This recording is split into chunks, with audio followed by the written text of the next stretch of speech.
Hello, welcome to my channel CNCR Science and Math Concept. Here we are doing a question from class 9 topic sound.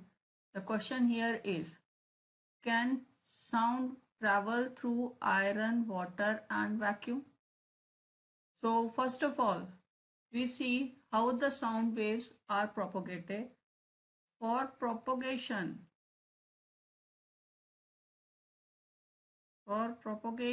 of sound waves, material medium is required.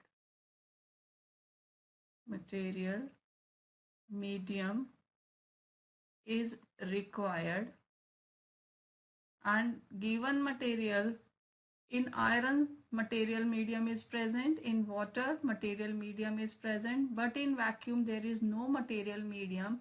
Therefore we can say that sound waves can travel from iron and water.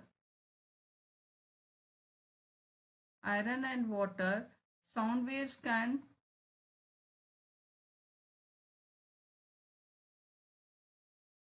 travel, but since there are no material medium in vacuum, so no sound waves can travel through vacuum. That is all for this question. Keep watching my other videos for more challenging questions and do subscribe my channel.